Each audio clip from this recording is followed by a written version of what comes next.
All right, so today we're going to be doing a cost reveal on this 2010 Chevy Cobalt. Okay, so I just sold this car, so we're going to go over the numbers, what we made on this car, and don't forget to give it a thumbs up because I know you guys like the cost reveals. So let's get into the video. Check the mic and make sure it sound right, boys. So while I'm driving here, I'm just going to give you first of all, the numbers that I know off my head, and then we probably finish off the rest when I get to the shop. But most importantly, that car, we sold it for $6,200. Now, both the shop and the dealership, if we're looking at it as two separate businesses, would have made money on that deal because I bought this car specifically to keep my shop busy. It needed a little bit of work. Now, the rockers were rusted. We had to change the rockers. We're not body men. We basically do mechanical work, but we took a stab at it. We tried anyway. It was a good learning experience for us, but it worked out. It worked out just fine. It came out fine. So if you had to do the rockers at a body shop and get it done properly, you would probably spend about $800. Okay, so it's fair to say that we spent $800 to replace the rockers. Now, the windshield was also cracked. So we had to spend red light.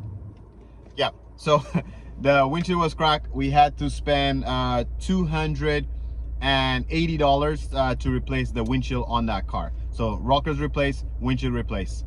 The usual $40 gas we did put in the vehicle to register the car in the customer name, $64. Okay, and then last minute we did have a ABS light come on. So with these cars, you can't change just the ABS sensor. It comes with the complete wheel bearing, the hub, complete job.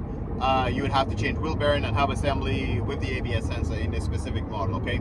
So instead of changing one bearing on the left, which is the one that was giving us problem, we changed a pair. I just changed the two in the front, give the customer a decent car. They don't have to come back and complain about wheel bearings, okay?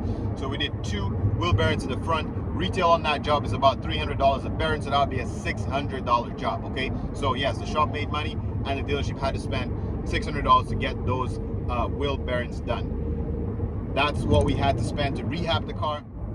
Now we're gonna go into the numbers of what we paid for the car and what fees the auction slash Carfax and that usual stuff, and we'll see what the profit is. So this customer did not get a oil change package. Well, it's not really an oil change package, but normally I include free oil changes for the customer. That customer wanted to negotiate because initially the car was posted at $6,500, and like I said, I gave it to him for $6,200. So I canceled the those free oil changes I normally do. So in this price reveal, there is no free oil changes, if you guys thinking because you didn't see it in the price reveal yet. So we're going to continue on with the numbers and talk about the buy fee. So I bought this car at I believe I bought it at Adesa, yes. So the buy fee was $230 at Adesa. We did the PSI inspection, and that was $99 for that inspection. We also got the Carfax, and like we don't have no choice to buy the Carfax ourselves. Once you buy the car at Adesa or you buy it at Mannheim, Trade Rev, they have their own Carfax system, and you just have to pay them what they charge you, and they charge us $36 for that Carfax. So if you calculate all what we did, the rockers, the windshield, the gas, the licensing, the wheel bearing, the buy fee, the PSI inspection, the Carfax, all of that adds up to $2,149. So it costs us just over $2,000 to rehab that car to get it ready for sale. We paid $2,500 for that car, $2,500. So based on what we paid and what we put into it, so we put in almost the same amount into it as to what we paid for it. So our total cost in that car was $4,649. Now, if you take away obviously the $6,200 I told you we sold it for, that means we made $1,555, if my math is right, somewhere around there. That doesn't make sense. Yeah, the math was not right.